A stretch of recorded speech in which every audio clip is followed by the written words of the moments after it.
Estimados estudiantes, sean bienvenidos a nuestra primera semana de clases. En esta videoclase vamos a introducir nuestra asignatura Fundamentos Económicos de los Negocios, conociendo los elementos económicos y el desarrollo del país. Para esto, la vamos a introducir con una pregunta que es muy importante.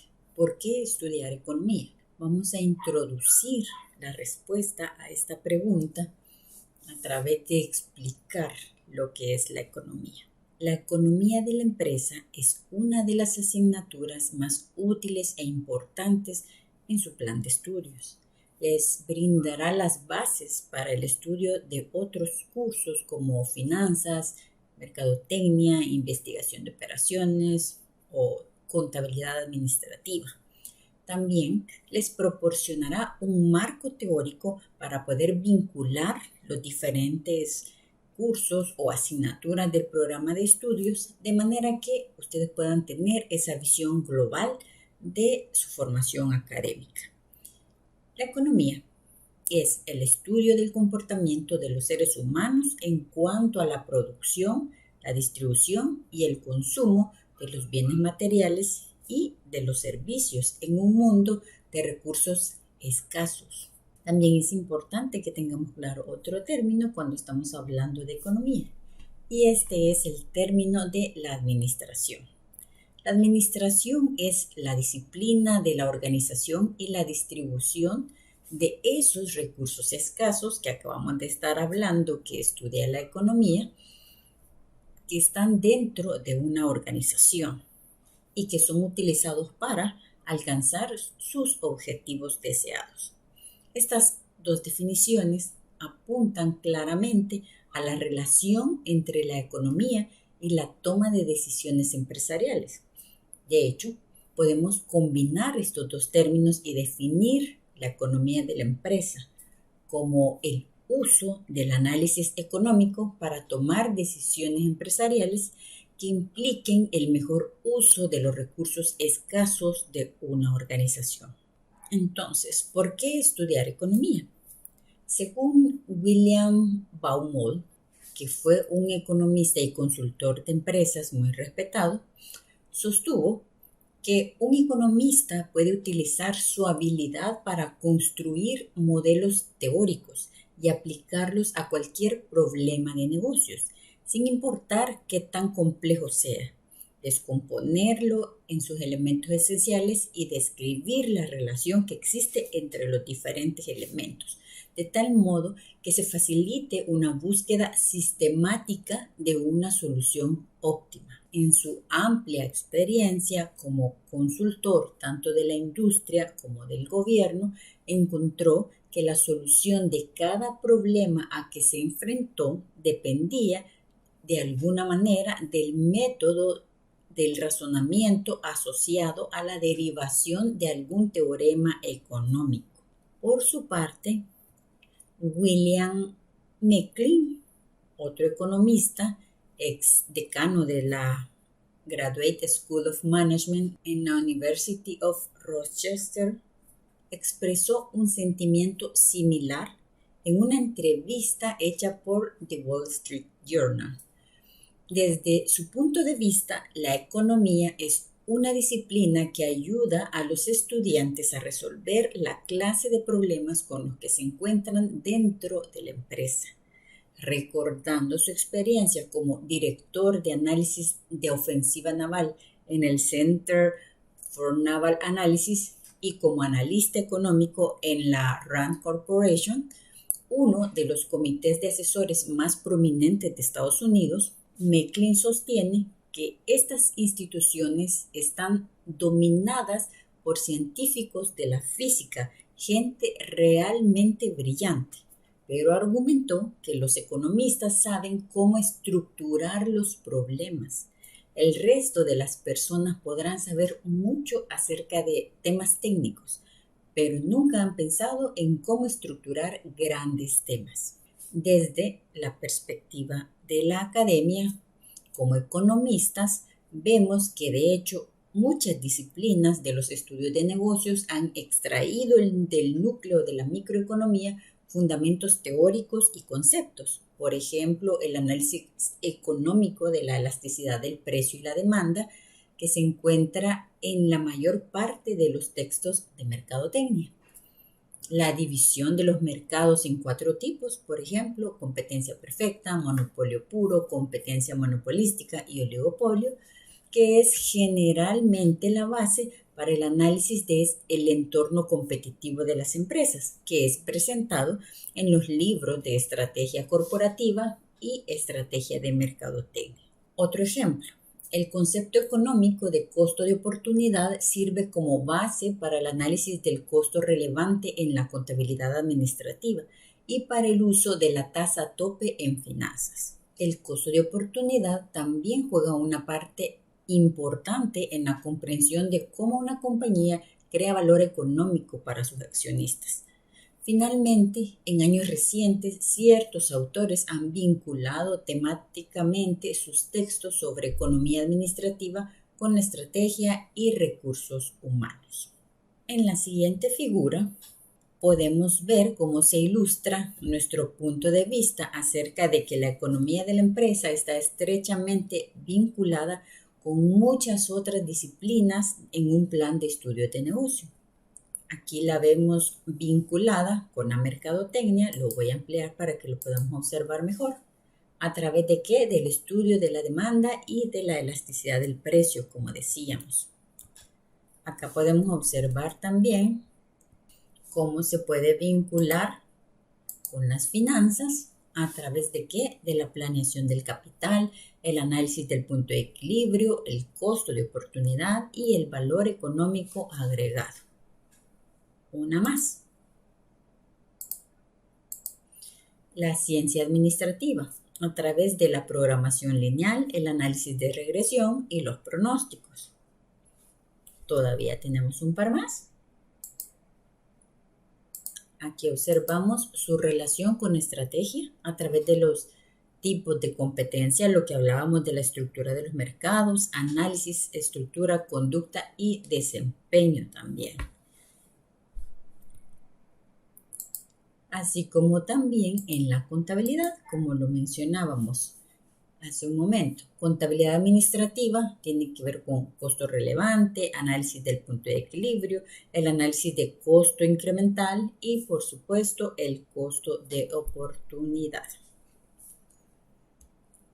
Como pueden ver, nuestra pretensión en este SMART es señalar aquellos vínculos de la economía con otras funciones de negocios, mientras mantenemos la atención en el corazón de la economía de la empresa, la teoría microeconómica del comportamiento de los consumidores y las empresas en mercados competitivos. Cuando esta teoría está claramente entendida y ejemplificada con casos de negocios reales, dota a los directivos de una estructura básica para la toma de decisiones empresariales, que es clave, y concernientes a la distribución de los recursos escasos de la compañía.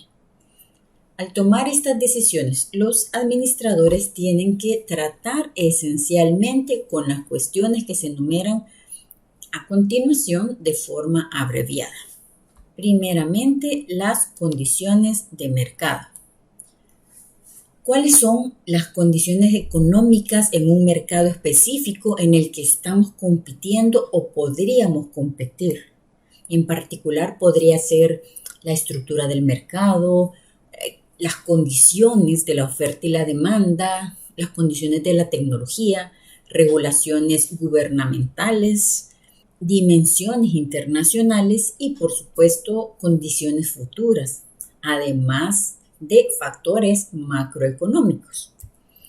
Otro es todo lo relativo al negocio, que podría responder a la pregunta: ¿debe nuestra empresa estar en este negocio? Una tercera podría ser precios, niveles de producción. Es decir, si es así la respuesta a nuestra pregunta anterior, ¿debe nuestra empresa estar en este negocio? Si la respuesta es sí, ¿qué precio y qué niveles de producción debemos fijar con el fin de maximizar nuestra utilidad económica y minimizar nuestras pérdidas en el corto plazo? Una cuarta pregunta tendrá que ver con el tema de los recursos. ¿Cómo podemos invertir en nuestros recursos? ¿Qué tiene que ver? ¿Qué tipo de recursos? Lo que vamos a estudiar aquí en economía: tierra, mano de obra, capital, habilidades administrativas, u organizarlos de forma tal que mantengamos nuestra ventaja competitiva sobre el resto de empresas en el mercado en el cual competimos. Seremos líderes de costo en este mercado, utilizaremos la estrategia de diferenciación de producto, utilizaremos el enfoque en un nicho de mercado específico, haremos subcontratación, alianzas, fusiones, adquisiciones, tendremos una dimensión internacional, un enfoque regional o nacional o de expansión. Es otro de los temas que atañe cuando estamos hablando de recursos. Y finalmente, también implica los riesgos. ¿Cuáles son los riesgos que están implicados en este negocio? Quizá la pregunta administrativa fundamental acá tiene que ver con la número 2, ¿verdad? Si debe nuestra empresa estar en este negocio que concierne, ¿verdad? Básicamente en lo que el negocio está operando, ¿verdad? Al core. Observemos también en la pregunta 5, que podría ser referente a los riesgos. Les mencionaba yo cuáles son los riesgos que están implicados en el desarrollo de este negocio. La incertidumbre invade nuestras vidas cotidianas, especialmente cuando consideramos qué podrá pasar en el futuro, ya sea un futuro cercano o un futuro lejano. Y la incertidumbre o el riesgo está siempre presente en las operaciones de un negocio. Por supuesto, existen algunas cosas que son claramente ciertas. Y una compañía que compra acero, por ejemplo, obtiene una cotización de precio y tiene la certidumbre de lo que pagará por una tonelada.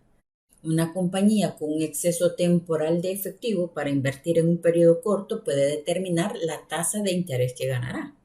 Un inversionista que compra bonos del Tesoro de Estados Unidos, por ejemplo, está virtualmente seguro de que será totalmente compensado al vencimiento de los bonos. Sin embargo, cuando se trata de impactos futuros, muy pocas cosas son seguras.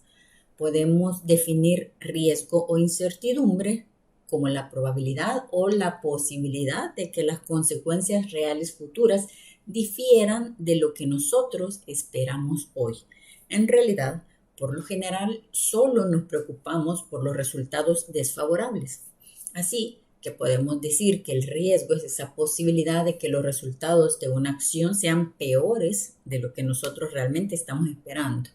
Y los tipos más comunes de riesgo que la compañía podría enfrentar incluyen cambios en las condiciones de la oferta y la demanda, cambios tecnológicos y el efecto de la competencia, cambios en las tasas de interés y la inflación, cambios en los tipos de cambio para las compañías involucradas en el comercio internacional, el riesgo político para las compañías con operaciones fuera del país, entre otros que van a venir y le van a impactar todo lo que se tenga planeado, ¿verdad?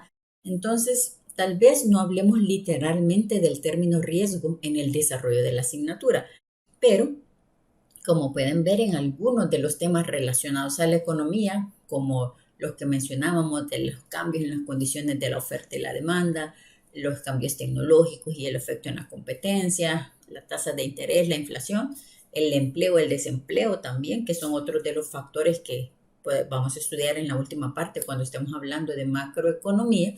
Implícitamente sabemos que son temas que van a impactar demanda, el precio del producto, el costo de la producción y la utilidad económica resultante de las operaciones. Sin embargo, sabemos realmente que el riesgo se presenta en la mayoría de todas estas situaciones. Pero esto no es todo. Cuando hablamos de la demanda y de los pronósticos, tratan de la estimación de los efectos de los cambios en las variables que determinan la demanda de productos y de la predicción de los resultados futuros con base en la experiencia pasada. Si tenemos suficientes datos históricos o estimando qué podría pasar en el futuro, aun si no tenemos datos pasados, el dominio sobre los principios presentados en el desarrollo de la asignatura nos ayudará como administradores a evaluar racionalmente y tratar con los diferentes tipos de riesgo empresarial que las compañías enfrentan todo el tiempo en las operaciones de sus negocios. ¿Qué es economía entonces? La economía es un tema monetario. Se trata de cómo la gente gana el dinero y lo gasta. Tendrá que ver con los negocios, el gobierno y el empleo. ¿Nos explicará acaso por qué algunas personas y naciones son ricas mientras que otras son pobres? Bueno, la economía se refiere a todo lo anterior, ¿verdad? Y todo lo que hemos estado explicando en el por qué es importante estudiar economía. Pero su parte medular es el estudio de las elecciones y sus consecuencias. La vida de nosotros está determinada por lo que elegimos y por los desafíos que enfrentamos de cara a esas elecciones. Para encarar estos retos que nosotros tenemos presentes en nuestro día a día y aprovechar las oportunidades que presentan, debemos comprender las poderosas fuerzas que entran en juego. Y es donde entra la razón de ser del estudio de la economía. Michael Parkin, que ha sido miembro del Departamento de Economía de la Universidad de Western Ontario, desde que llegó a Canadá desde el Reino Unido en 1975, ha escrito diversos libros de economía. Vamos a utilizar como libro texto durante la mayoría de las semanas el libro de microeconomía, 10ª edición de Michael Parkin. En ese libro él nos deja el concepto de lo que es la economía. Él nos dice que la economía es la ciencia social que estudia las elecciones de los individuos, de las empresas y de los gobiernos y las sociedades enteras. Esas elecciones que hacen para enfrentar ¿cuál es el problema? La escasez, así como también los incentivos que influyen en esas elecciones y ayudan a conciliar esas elecciones. Con esta videoclase he tratado de introducir la importancia de la asignatura en nuestro proceso académico. Les invito a continuar con la siguiente videoclase.